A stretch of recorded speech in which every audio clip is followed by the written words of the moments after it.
I wanted to share a quick flow for achy hips postpartum.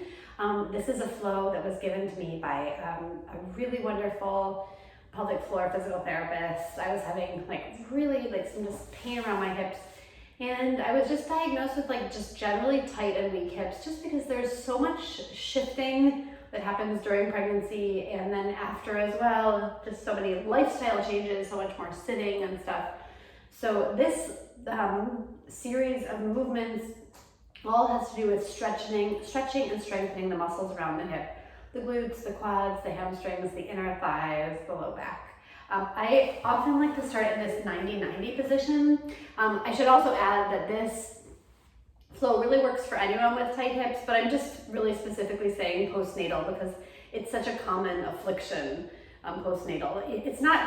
It's funny because I wouldn't have even sometimes described it as pain. It was just really achy. I just constantly felt my hips. And this flow helps a lot. It's so simple and it doesn't seem like a lot of the time, but it really does get rid of my hip pain.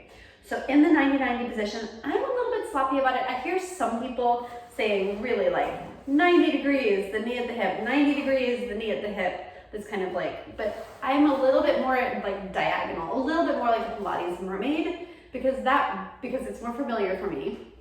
So in the Pilates mermaid, we are attempting to get our pelvis level. That's why it works maybe a little bit better as a stretch and to keep the back stable. So for some people, that even for me today, that might mean a little bit of a prop. So you could put something under this knee and that would kind of tip my hips a little bit this way. I'm kind of close enough that I'm all right, I'm gonna just enjoy the stretch here. With my hands either on my hips or across my chest, I'm gonna incline forward with a flat back. I'll turn in a moment so you can see. And this is mobilizing, especially mobilizing my left internally rotated hip and stretching my right glute. So really two birds with one stone. If you did one of those movements at a time, it would not be nearly as stable as it would. It's almost like a puzzle piece when our hips are like this in this external internal place. 90-90 is such a valuable place to come to. And I'm doing about 4 or 5 of these lean forwards. It feels so good. And coming into my breath. Just remember, without a supportive breath, you really can't engage the abs properly. So really trying to find that deep core on the exhale. Inhale is nice and soft and easy, and deep core on the exhale. And I'm gonna come the other way. I could probably do 10 to 15 more of those, but I'm gonna show you the other side. Maybe first head on so you can see where I am.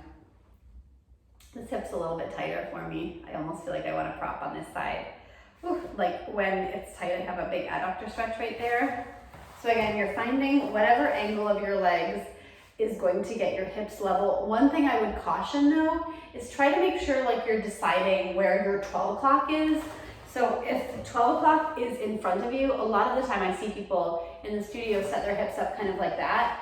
And in that case, my 12 o'clock is kind of over here. If my belly button, if my pelvis is that would be kind of 1 or 2 o'clock. So really decide what is your front and square your hips off in accordance with that. Then the legs can go kind of, the legs have a lot more leeway, but the pelvis we want to be a little bit more strict about. And I'm using a little bit more hand support on this side actually because my hips are so much tighter. So kind of using the mat to hinge forward and back. Oof. Yeah, just more tightness in both legs on this side.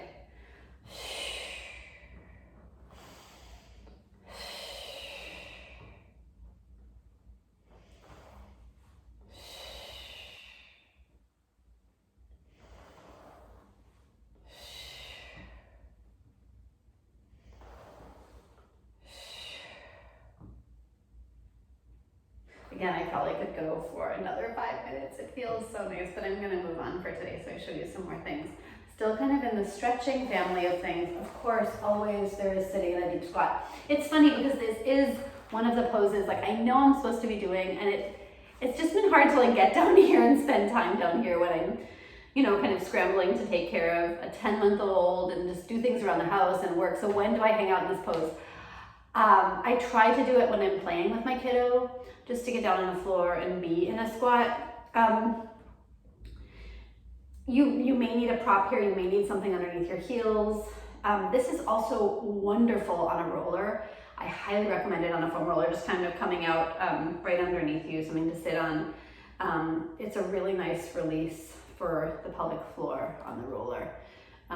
Lovely, lovely stretch, and also for kind of the hamstrings and the rami here. I'm using my arms a little bit to kind of stretch my knees up to the sides, to stretch my inner thighs.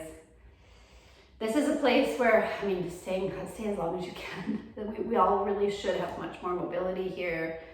Such a great stretch. It's even a great stretch for my lower legs, my calves, my ankles, my Achilles. Everything is feeling kind of way more mobilized there. A little bit of shifting is always nice, and I'm going to take 5 deep, slow breaths. Whew.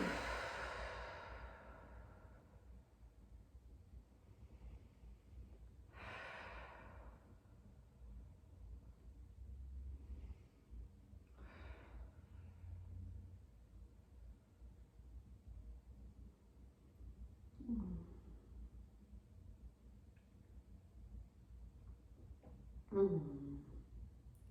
I'm going to slowly come to standing from here, and this is a really good practice in general. Trying to stand up as slowly as possible with control, not too slow, but instead of like coming up in one jerky kind of forward folding motion, trying to really push into the feet and come to standing. From here, I'm just going to show a quick, I'm finding an angle here where you can see me a little bit more clearly. So we're standing with your legs, I don't know, between 2 and 3 feet apart. So you're feeling stable, but maybe a little bit like anchored into the ground. From here, again, with some weight, like either a kettlebell on your chest or holding your child, we're just going to do a flat back hip hinge. So just dropping forward and coming up. Really good for strengthening the outer hips. Inhale forward and exhale up. Or even reversing that breath would be fine, so long as on the exhale you're finding the deep core.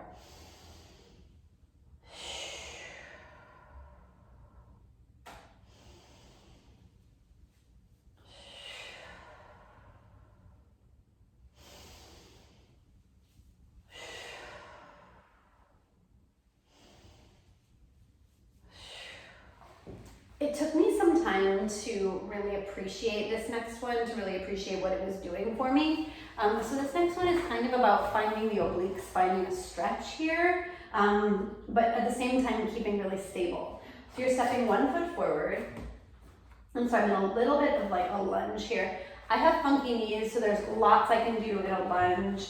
I can come forward and really load this knee. I love this from the knees over toes guy. It's like a lovely way to load and strengthen that knee. I'm on a pretty gushy mat here. Please bear that in mind, because if my knee was on the ground, that wouldn't be groovy. So I'm trying a couple of like just tending to the knees here. Very optional. And we're going to take a band, reach it forward, and we're going to bring the arm up and open to the sky. So again, I'm finding stability here, but I'm also getting a little bit of a stretch and rotation in my back. Inhaling forward. And exhale up and open.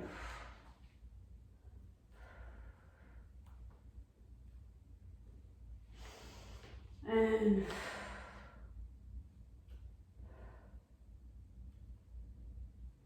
yeah, other side. That's basically the gist of it. Again, it doesn't feel like a lot in the beginning. It's kind of like, oh, that's pretty easy. Feels nice. It feels nice to rotate, but pretty gentle. And again, I'm starting with my like knees over toes, split squat.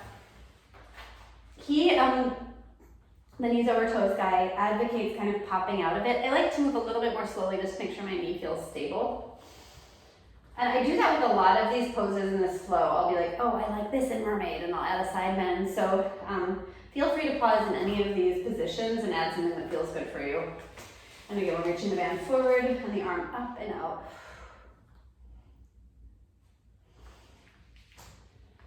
And the band just adds a little bit of control. So we're not just kind of reaching into empty space, but adding a little bit of tensegrity.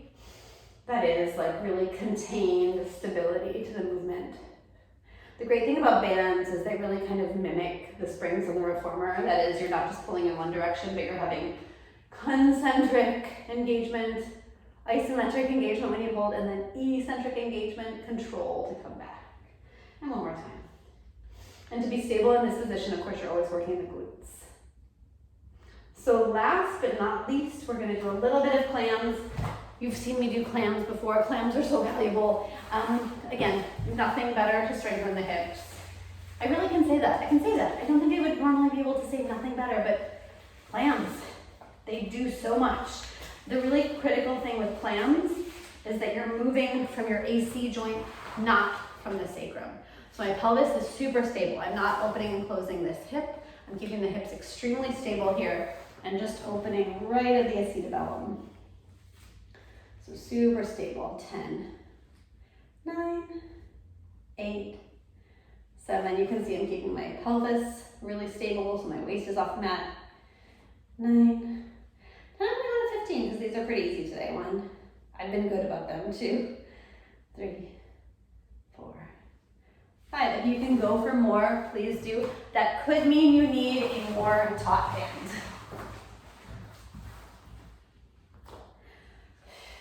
1, 2, 3, 4, 5,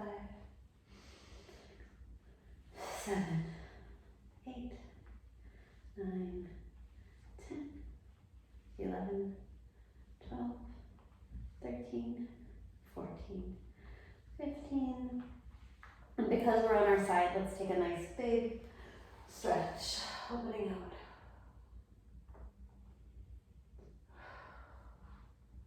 And going the other way. Knees to your right, nose to left.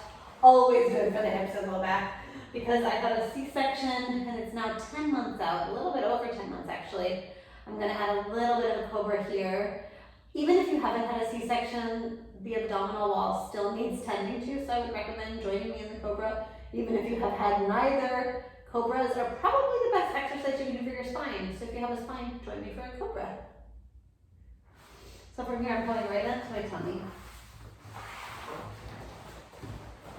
My legs are long. I've got the band there to keep my legs parallel. Inhaling. And exhaling out. Feeling my ribcage close. Inhaling down. And exhaling up. From here, I'm going to take this into a big stretch. Oh. Just stretching my abdominal wall. Because again, it's something it needs, something it doesn't get a lot of, and it feels so good. Especially if you have a delicate back, I would be careful in this much extension. It's honestly not, you're never going to hurt, rarely are you going to hurt yourself here. But if your back has a tendency to get a little bit tender, this could feel vulnerable. And we're just pushing back into a child's pose for a few deep breaths.